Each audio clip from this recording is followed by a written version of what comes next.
Hello, everyone, and thank you for joining this event. My name is Alex, and I am the Students and New Professionals Officer for the cilip.London Regional Group.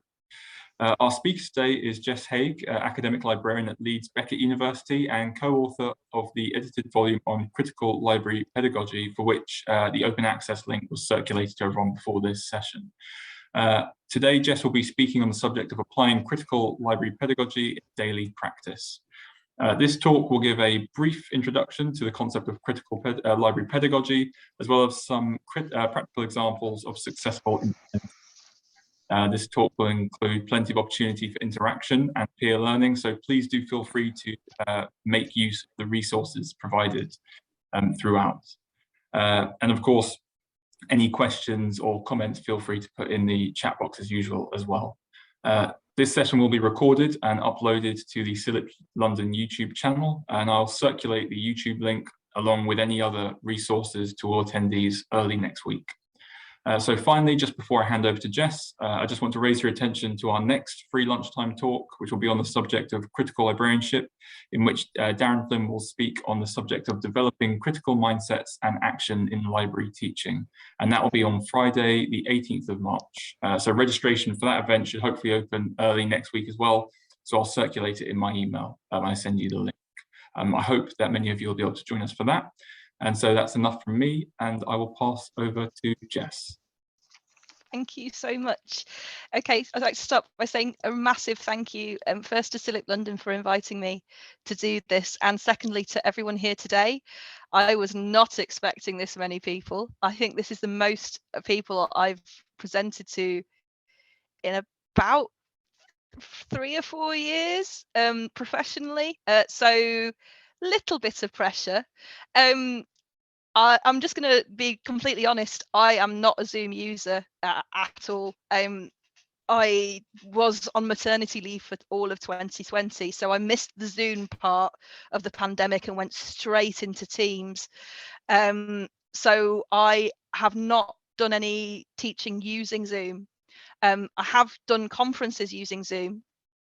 But this session I really wanted to do interactive stuff with.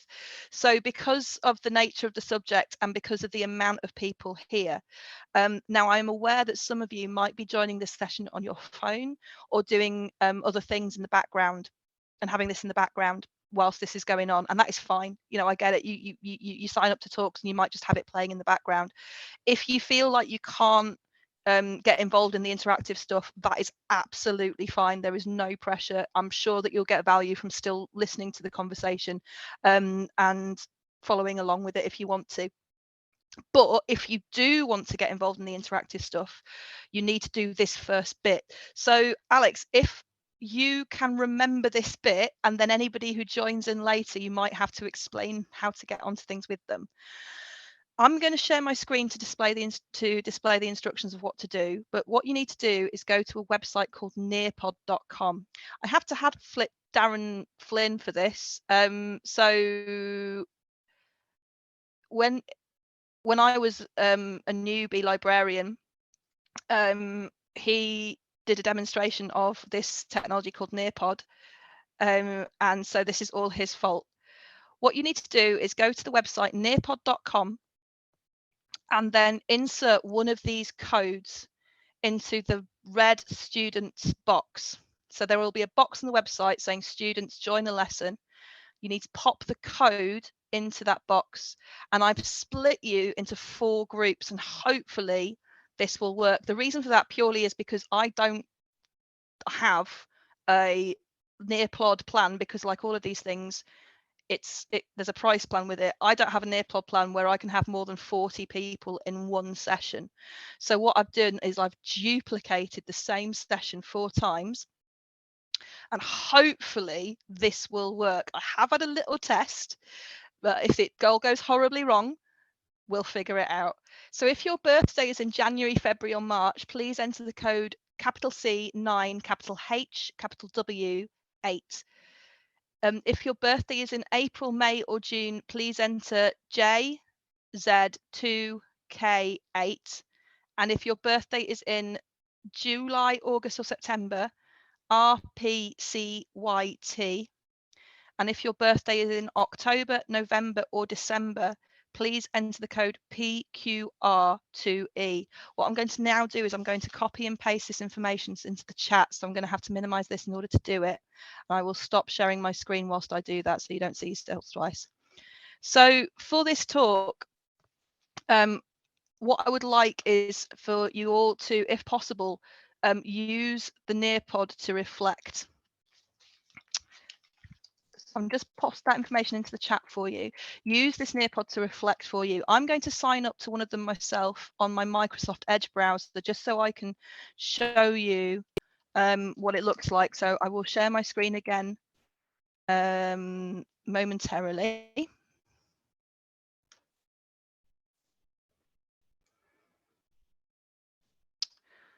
Okay, so now I'm on my Nearpod. So when you come in your lesson, please don't feel you have to put your full name or your real name. I do not care. This is completely for you.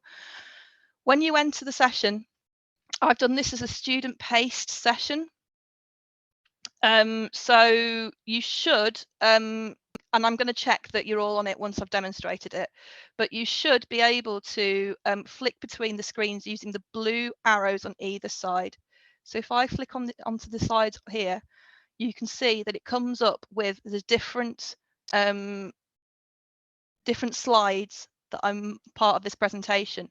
If you ever want to hear any of the things like read out loud, on the top left of each slide there is a little button with looks like a book with a speaker on it, and that will play the contents for you. That will read the contents for you. You press play and that reads the contents.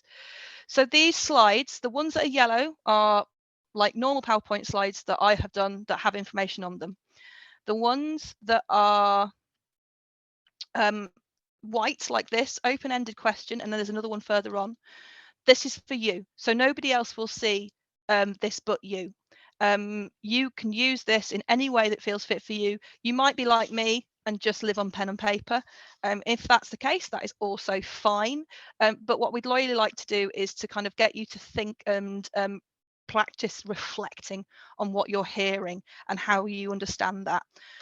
What I also would like to do, I'm going to record these answers just so I've got a sense of the sort of people who've come to this session, because I'm really interested to know if it's the sort of person who has absolutely no knowledge at all, or a little bit, or like is a subject expert but wanted to hear about it from somebody else. Because I think understanding the sort of people who come to sessions and their reasons for coming to sessions makes me a better teacher, because it makes me go, okay, this is where people are at. This is what sort of crowd that I can direct my stuff to, so that if I'm asked to do a session like this again, I'm more aware of the sort of people that I'm teaching.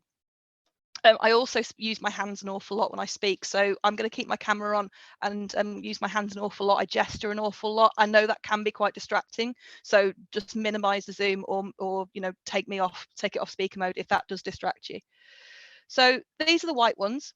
If I scroll through again, there are other boards as well. So these boards here that are blue with the dots, okay, these are shared boards. So everyone should be able to add things to this. So as an example, I'm writing as an example in the bottom text box and I'm posting that, and it becomes a pin. So it's very much like the Padlet and other or Teams whiteboard as well. You can also add pictures as well. If you've got any GIFs you want to share that explain your feelings more than words do, please do feel free to do that. It's up to you. But this is a chance for you to interact. So in the 4 groups with your birth months, you will see each other's quotations, you will see each other's thoughts, and you might want to contribute to that. If you don't, again, don't have to, completely up to you. This board here, again, it's for recording your own reflections. And again, this is just for you. You don't have to use this. You might find it more useful to write notes. But the idea is to think about any of the examples that I talk about. Do they remind you of any instance from your own life or the people that you support within your practice? And if you find this valuable, then that might be something for you to look at and consider for the future. This next board here is a board for sharing those reflections. So if there's anything that comes up that you've written down, you think actually this might be useful to share with the group, stick it on this one here, the things to think about board. And I've put a few questions in here just to get conversation going. So do you agree that teaching instruction are political acts, or should they be? How does the idea of exploring social justice and encouraging students to challenge power structures, how does that make you feel? So these are things to sit with and think about. And the final slide that I have here are questions. So if you ever have any questions that come up, pin them on here now. And then at the end of the session, I'm going to go through every single question board and go through those questions. In the meantime, if you see a question you think I know the answer to that, stick a pin up on it and say, yes, I know the answer to this. Just make sure that you're linking, you're clearly saying this is the answer to this question. And add your take on that, and we'll go through that at the end.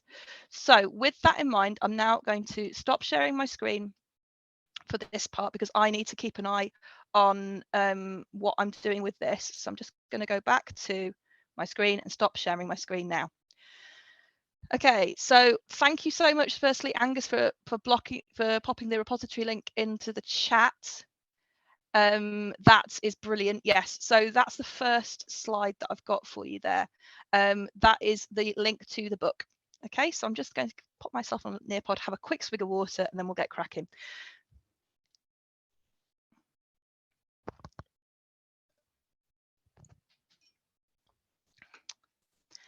Okay, so just for my peace of mind, if everybody in the participants list could just give me a quick wave or a hands up or a thumbs up, just to let me know that you've successfully got into at least one of the Nearpods.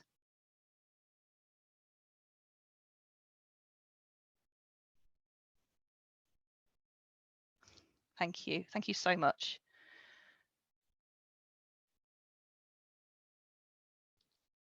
Great. Thank you so much. That's really reassuring because that hopefully means that it will work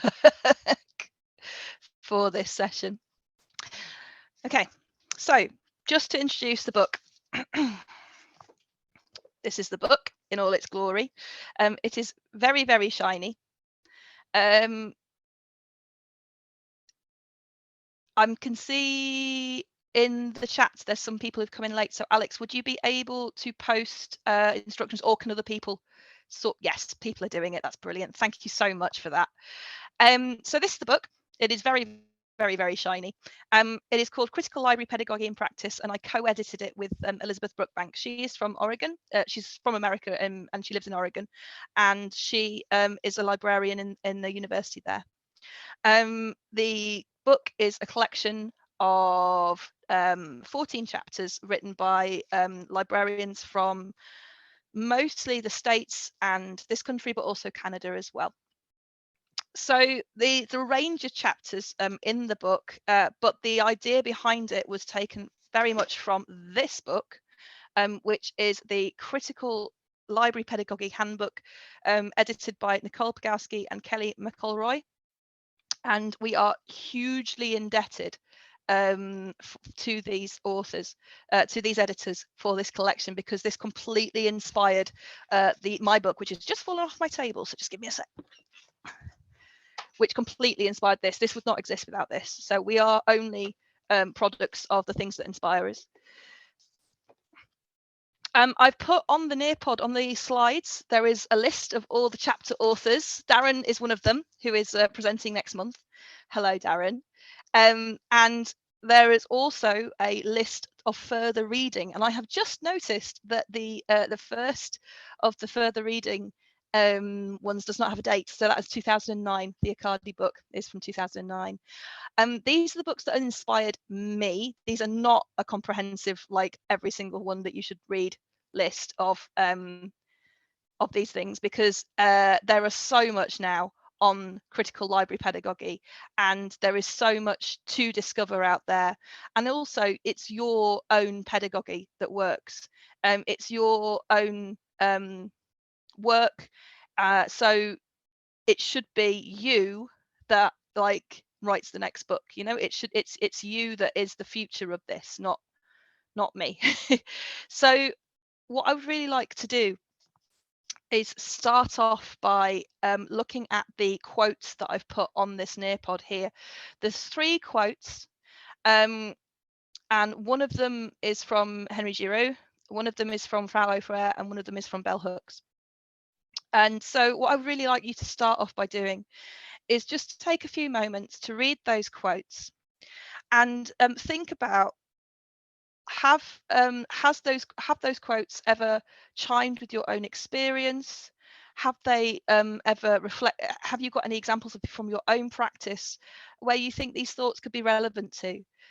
So I'm just going to read these out loud. If you want to mute this whilst you're reading, if that annoys you, then do so. But the first quote is from Giroux. It's pedagogy is simultaneously about the knowledge and practices teachers and students might engage in together, and the values, social relations and visions such practices legitimate. The second quote is from Frere. There is no such thing as neutral education. Education either functions as an instrument to bring about conformity or freedom. The third quote is quite long. It's by Bell Hooks, but the last sentence that really speaks to me is this pedagogical strategy is rooted in the assumption that we all bring to the classroom experiential knowledge, that this knowledge can indeed enhance our learning experiences. So just take 5 minutes now. I'm going to mute myself just take 5 minutes, just have a little think about how they reflect on your experiences in the classroom.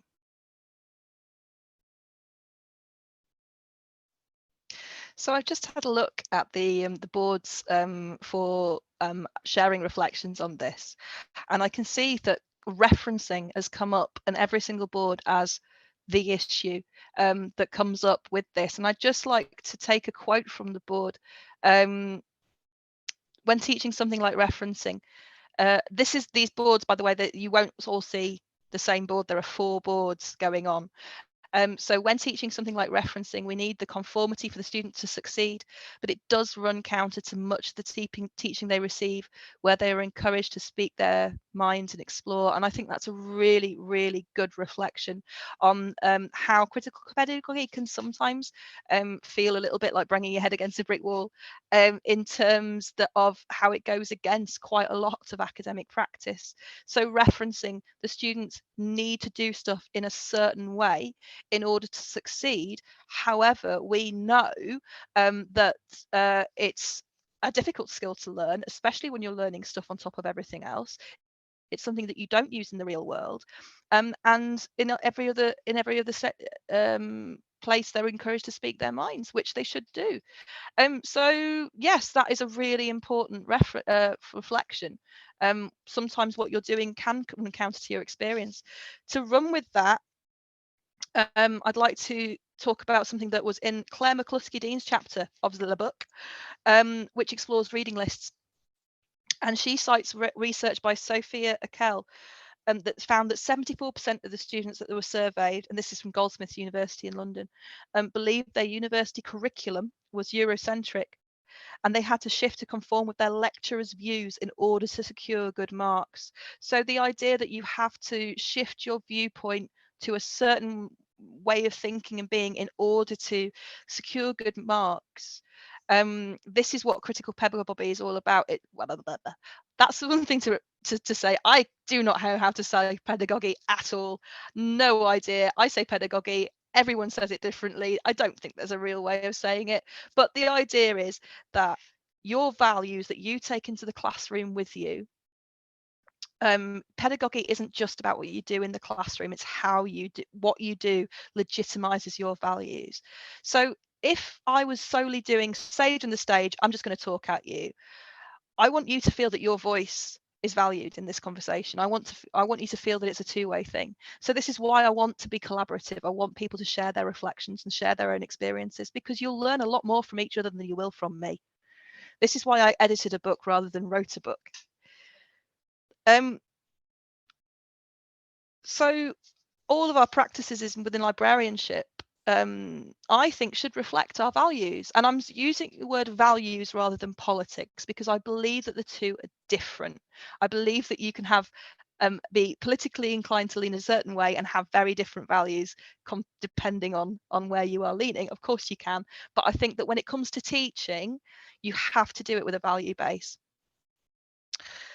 So I'm just going to have another little look at the boards and see if there are any more reflections that I think the rest of the group should have a look at.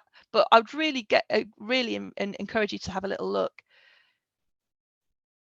So there's one on the first group's Una has written about discovering a research topic with students, opening up the possibilities of resources that are available beyond what they initially think. Such a good example. So opening up discussions, talking to students about the possibilities of research beyond their own experience, but taking a student with you and saying your experience is still valid. There's also a really interesting point about engaging students in open discussions and how this can be challenging when we are pressured in time. And I'm going to talk about that later because I think that's something that really needs to be discussed. So the second part of what I'd like to talk about now is about from my own experience. I'm going to talk at you for a bit, but again, I'd really like you to reflect on this. Use the boards if you want to continue discussions around the reflection. I'm seeing lots and lots of chat about different quotes resonating with you, and that is great. And I'd really like you to now think about if what I'm going to say resonates with you. I'm just going to turn the light on in this room because owing to the weather, it has got very, very dark suddenly. So I'm just going to open the curtains. So if you get glare off the curtains with me, I'm sorry, but I can't control the light very well in this room. So this is going to be just me reading now. And then if you want to add reflections, and I'll check and have a look at those and we can discuss them in a second. So I'd like to start by sharing with you some examples from my own practice. I don't want you to think that these examples are the right way to do anything. This is just moments from my teaching that stood out for me and helped me develop my pedagogy. Please use an Nearpod or your own note-taking methods to record any reflections and thoughts as you go. And you can also write down questions as they come to you, and I'll answer those at the end. We'll go through the question boards at the end and I'll answer those. So, think, pair, share. Has anybody used think, pair, share before? Just give me a little wave if you've used think, pair, share as an exercise. Just to see if, yeah, I can see some people have. If you've not heard of it before, think, pair, share, just to sum it up, you give the group a topic to think about. They think about it on their own, they might notes about it. You then get them to turn around to the person next to you or another person. You might divide them into twos. Online, get lots and lots of groups. It's very, very difficult to do in online teaching. Get them to share what they think, talk about what they think with each other, and then share it with the group if they feel that that's something that they want to do. It involves peer learning, which I think is the most valuable kind of learning. It allows students who are not confident in speaking unprepared in front of a large group to contribute by proxy of their partner, if they wish to, or to formulate ideas first before sharing. During a class, and the class was of distance learning students who would come in for their week. So every week they'd come in and do a really intensive week. And I was invited to do a session on information during that week, which was just such a blessing. So during a class of distance learning students, I led a discussion on how information has power. So I asked the students to conduct a think, pair, share on the question, think of when you read, watched or heard. Think of when something you read, watched or heard changed you. So think of when something that you've read, you've watched, you've heard, and that's changed you. I gave the example myself of reading feminist blogs for the first time in my late teens and developing my worldview in order firstly to show myself as someone who's been through a transformative experience. So Stephen Brookfield, who's one of the people I read a lot when I was doing my PGCHE, he says a teacher's early disclosure of critical thinking experience can set the tone of openness that significantly influences student readiness to explore their own assumptions. So the idea is that if you show yourself as human, then they will be more likely to want to also share as well. So one of the pairs were two men of a similar age. One was from Liverpool and one was from London. Neither had met before this day. The class was of distance learning students, as I said, so they'd all been talking to each other remotely, but they'd not actually met face to face. And they were obviously quite animated they were obviously quite animated during their paired discussion of their own individual answers to the question. So I asked if they were okay to share first, and they said yes. So the man from Liverpool's transforming moment with information was the front page of The Sun after the Hillsborough disaster of 1989. So this, if you're not aware of this, in 1989, there was a football game between, I think it was Liverpool and Sheffield, but I might be wrong there. But there was a football game in a stadium called the Hillsborough Stadium, and there was a huge disaster where 96 people were killed. They were crushed. And although I don't know the ins and outs completely of that disaster, I know that the thing that most people remember it for, apart from obviously the deaths of 96 people, were that the Sun, the large British newspaper, The Sun, accused the Liverpool supporters of being responsible for the tragedy, which that was later found out that that was completely untrue. There was a huge investigation about it, and it was completely untrue. So the student's brother, who'd seen the front page, he was from Liverpool. The student's brother had been at the game. He had not been involved. He was not injured at all, but he'd been at the game, and he knew that this was all lies. He knew from his brother, so a source that he trusted. Thank you. It was Liverpool versus Nottingham Forest. Thank you, Lucy, for that correction. But it was at Hillsborough, which is in Sheffield. He knew it was completely untrue. He knew it was lies. So evaluating that front page made him more consciously aware of media bias. He eventually rejected the mass media and discovered grassroots activism in Liverpool against the Sun. So now in the town of Liverpool, 30 odd years on, they don't buy the Sun. You know, it's still a huge thing. And he credited this page for his political activism. So we're talking 30 years down the line, nearly 40 years down the line now. And a front page that he's read completely changed his life and made him politically active. And the other man's piece of information that changed him had been completely coincidentally a documentary he'd watched recently on the Hillsborough disaster. He'd also read the Sun's story in 1989 and, not knowing any better, believed it to be true. Watching the documentary had made him not only reevaluate his feelings towards the event itself, but also how he had responded to other incidents where the press had reported on events in what he now realised was a biased manner. Now, I immediately realised this was an opportunity for some really interesting discussion. And as the rest of the class seemed to be amazed at the coincidence of these two people having never met before, now talking about how the same event and their interpretations of it had made them live their adult lives in completely different ways. I encouraged a long discussion on the power of information. I think that just so exemplifies the power that one news story, one piece of information, and the way that it is framed can have on someone. Because one person knows it's a lie and one person believes it to be true. Isn't that fabulous?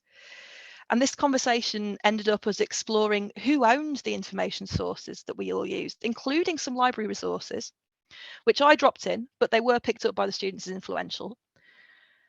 And it was an amazing teaching moment for me. This example is one that I used in my PGCE portfolio as one of the major teaching moments of my life, to be honest. And the students all said they were aware of how the media used it used its power in the future. Now that's a small group, okay? That's a small group. I was able to divide them into two. I was able to have that conversation. But being willing to engage in spontaneous dialogue with students whose backgrounds may not fit neatly into traditional college script can also deeply enrich the classroom experience for all involved. That's a quote from Keir, and they wrote a chapter in the 2009 book that's on that reference list in the Nearpod slides. So I really, really would encourage you to read that chapter, because they talk about how spontaneous dialogue, the idea that you can rip up a lesson plan because something happens in there that you need to explore as a teacher, and especially with students whose backgrounds may not fit into the traditional college script. So especially in students who aren't from backgrounds like mine. I'm white, I'm middle class, I'm from the north, my parents were both teachers. I've done pretty much everything that you're supposed to do, like I was taught that you're supposed to do. So yes, anybody who doesn't sound or look like me, I want to hear from, because my experience is this big. I certainly found that with this group that I'm talking about, and I had to readjust the rest of my lesson plan. We talked for far longer than the 10 minutes I described to it, but I knew in that moment would never come around again. And on reflection, I made the right call. I extended the discussion in favour on doing my point and click of a library database. The reference for the spontaneous dialogue quote is Kia 2009, and it's on page 156. And that reference is the Nearpod critical pedagogy book, which is in your on the Nearpod. There is a list of references, and it's the top reference from that one, from that board.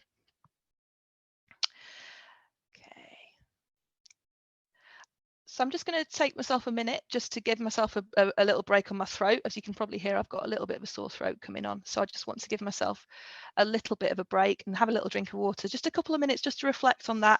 Again, add things to the board if you want to, and then I'll come back and give you another example.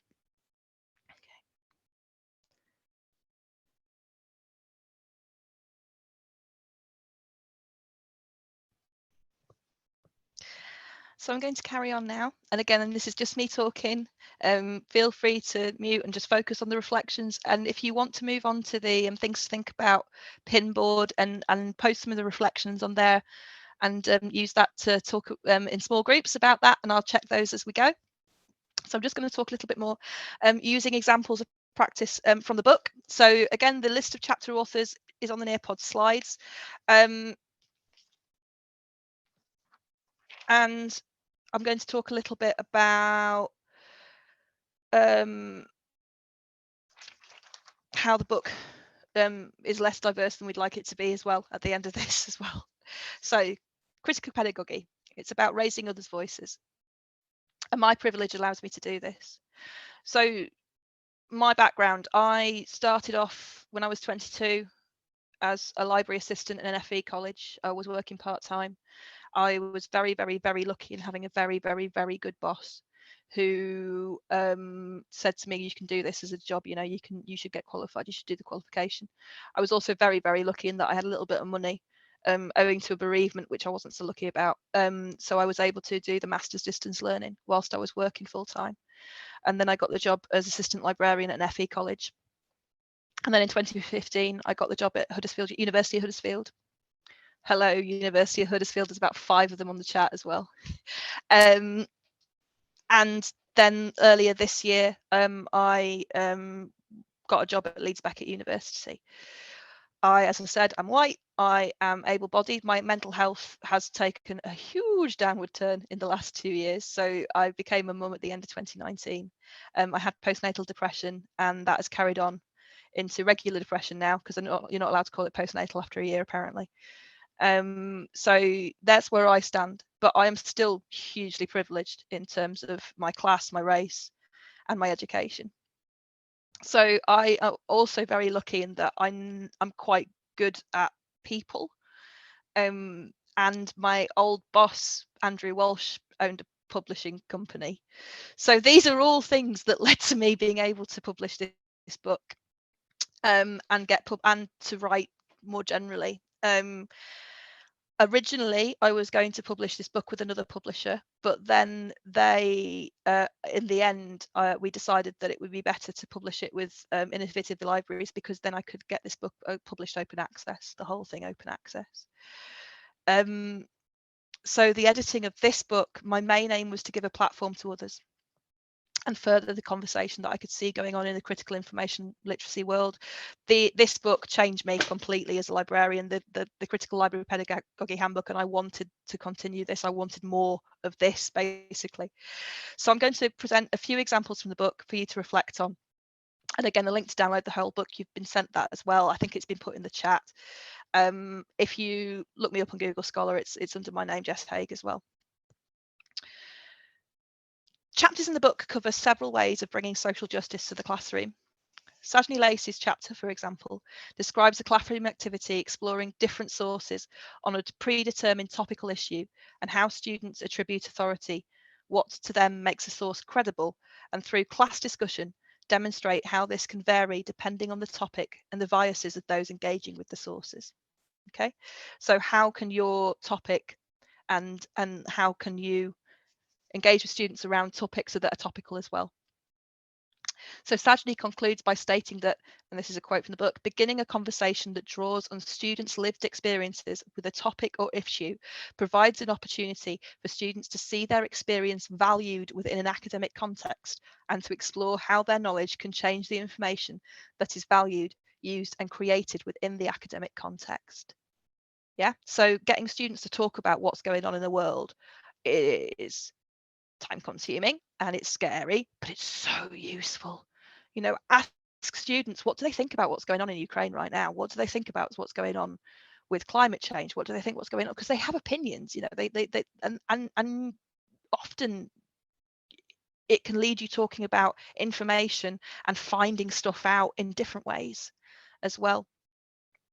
So there are 2 chapters within the book describing the work Goldsmiths, University of London, have done on uprooting structural racism within their library. Their Liberate Our Library programme is explored by Marilyn Clark, who is keynoting Lilac this year, who I'm extremely excited about. Her chapter, which involves a whole service approach. However, for a more practical idea for teaching librarians, Alice Harvey and Laura Elliott explain the process behind their resistance researching workshops. These offer suggestions of how students can find wider, more diverse range of ideas and voices for their research. And this chapter is also great for giving quick in-class wins to making your lesson less about you and more about them, such as sitting with the students and learning alongside them rather than standing at the front. Something I recognise it's hard to do when you're in a lecture theatre and also online. it's impossible. I really miss classroom teaching. I really miss being able to talk to the students one-on-one and move around the classroom and sit at their tables and talk to them, and we just can't do it at the moment, and I'm really looking forward to a time that I can do that more.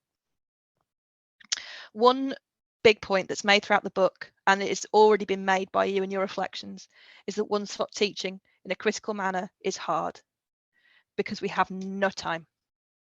In reality, you have to have your whole team working together to create socially just teaching practices. If you go it alone, you risk burnout. Darren Flynn's chapter has some great methods for countering this, such as constructively saying no to things that don't align to what your aims are. I am rubbish at saying no. One thing I have seen recently is that somebody on Twitter put a little picture of like a stamp system where every time you say no, you get a stamp, and at the end of 10 stamps, you get an ice cream. And this is something that I really need to get in my life. But you need to have other voices supporting you for reflection and to counter your own biases. In libraries, my experience of working in a Yorkshire post-92 universities and Leffey colleges is that they all look like me.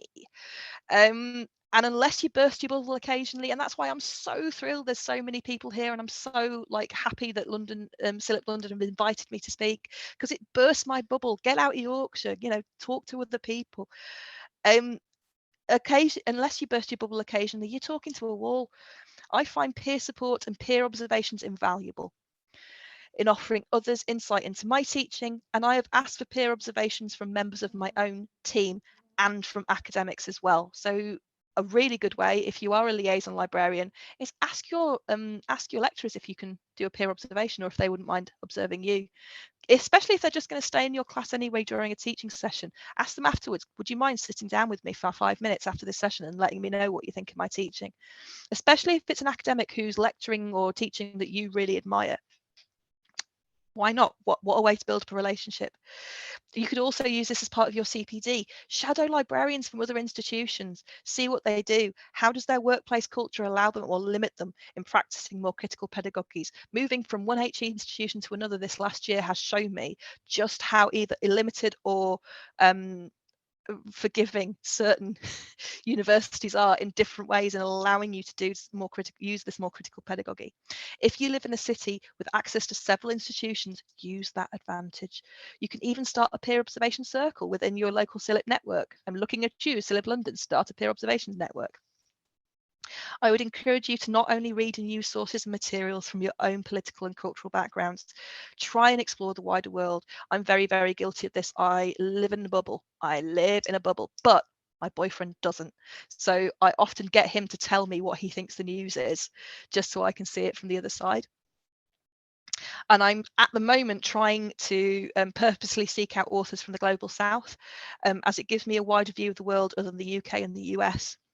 I was really gutted that no writers from that area contributed to chapters to my book, and it's a real failing of the book that it is not diverse as the world is, and it's something we try to acknowledge. But in the introduction to the book, the book's chapters are not as diverse as I wanted them to be in terms of who contributed to chapters to them. So we've got 10 minutes left of this session. I'm going to have a little look at the boards that you've written on for reflection now. So I'm just going to mute myself while I have a little look at the boards. Then I'm going to go through the question boards and see if there were any questions that came up. So just give me 1 minute while I do.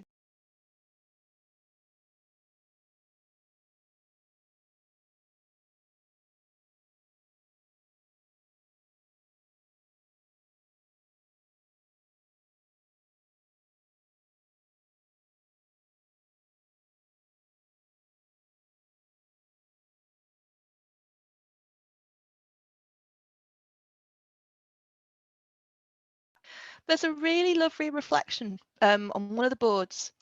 Says, I have found it easier in some online sessions when groups are happy to use the camera, engage the discussion, to feel like I'm sitting with the same level of students online, as students can all see each other and we're all working from home. That's such a lovely reflection. Thank you so much for contributing that.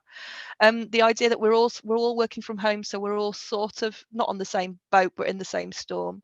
Well, literally in the same storm now if you're in the UK.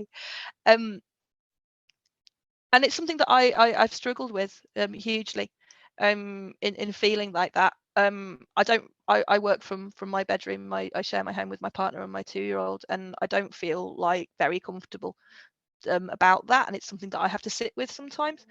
But the idea that we're all kind of working together, I really like that. That's a really nice way of thinking about it.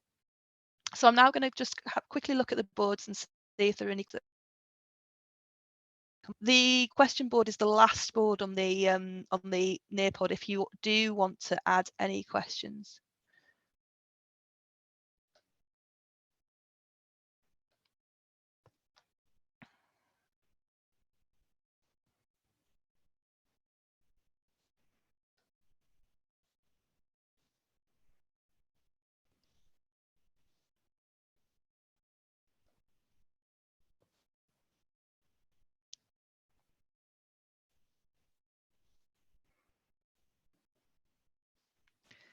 So the big question that's come up is, what is critical pedagogy? So critical pedagogy is, oh, where's the quote? I had it written down. It's the idea of teaching as a political act. So the idea that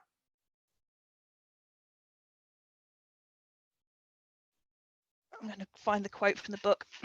The idea that within your pedagogy, you are making students aware of oppression. You're making students aware of social injustice. You are giving space for others' voices, especially marginalized groups. So it's a way of teaching that involves critical thinking and social justice as values that you are bringing to the classroom, and you are teaching in a way that epitomizes those values. So one really big example is the idea of the sage on the stage. So instead of having a lecture where you've got your lecture theatre and you've got your lecturer just talking at the students, and there is no back and forward, there's no questions, there's no my experience of this is this is my experience, there's no interaction at all, it's just talking at somebody. So it's called the banking method of education. So you're just taking information and you're saying, this is information that you need, this is the information that is valuable. But critical pedagogy, what it's saying is that we're all learners in the classroom. We all learn from each other. I hope that answers the question. But if you want any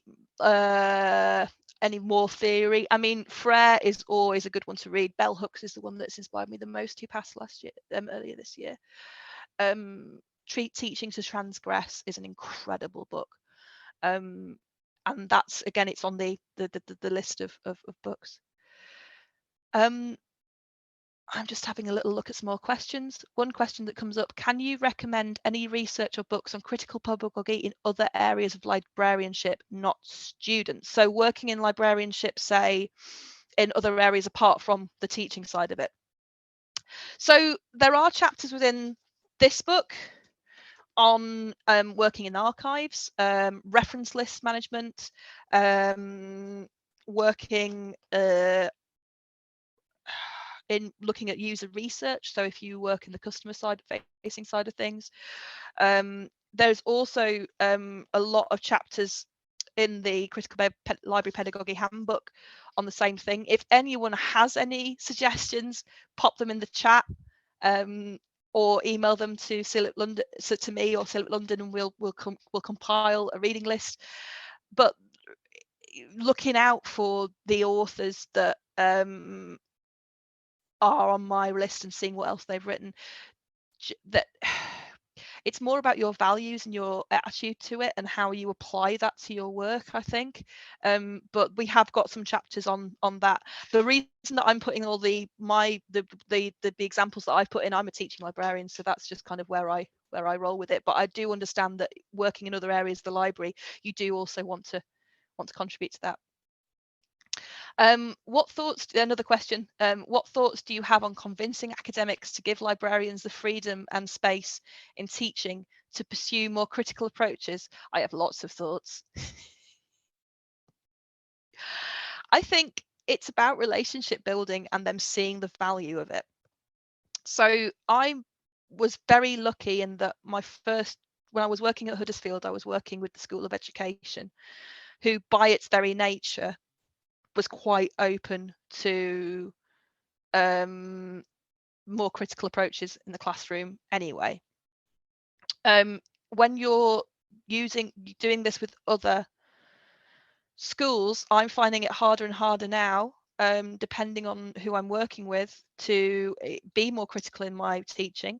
I think that I can drop things in. So like I did a session on physiotherapists the other day, and I started off by showing them like what their patients would be Googling and like how Google worked depending on which browser I was using.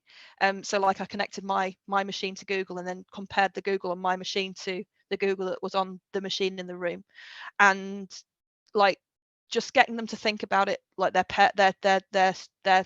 patients as people and the way that they'll be looking for information, just to get them to think about information.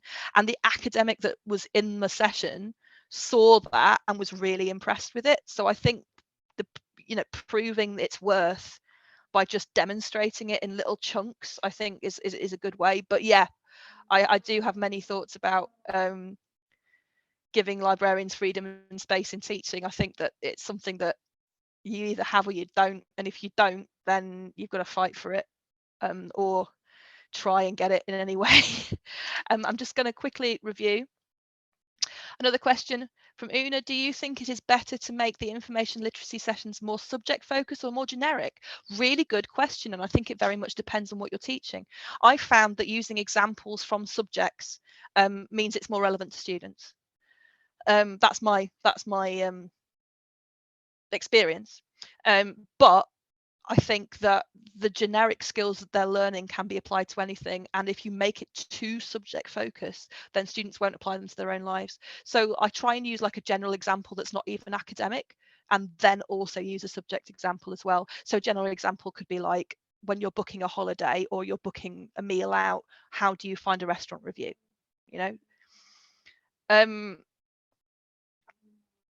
Another one, I think the hardest thing to do is having the time to do more in-depth critical approach when students sometimes want to find something quick and easy for their essay. Yeah, I'd completely agree with you. It's a lot easier to just show them how to find something than not. So there's two more questions. And then I'm going to have to close the session because it's 2 o'clock. Have you ever encountered resistance from students to this approach? I have sometimes got the sense from students that they want me to show them the things that will help them with their assignments and don't have much patience for wider discussions. Yes, and I would completely agree with that.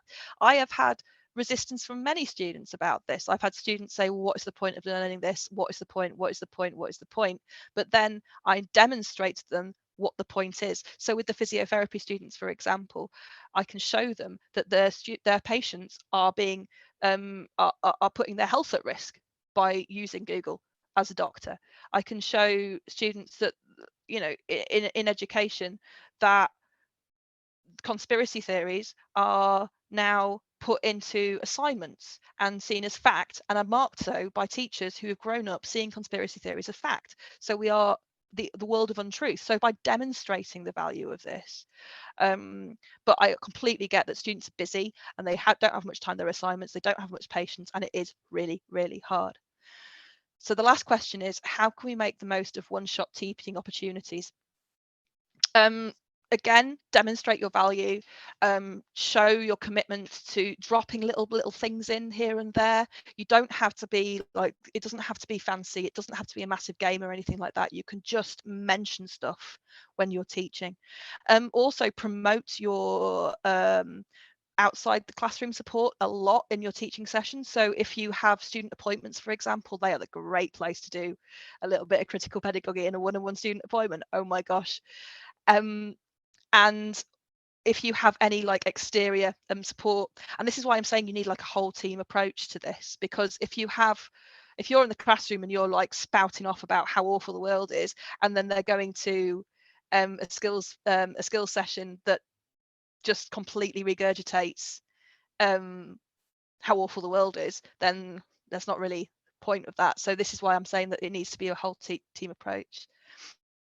Unfortunately, it is now 2 minutes past 2, so I've gone over. So I'm going to shut up now. I'm going to have a little look in the chat and just check that there's no more questions that have come up.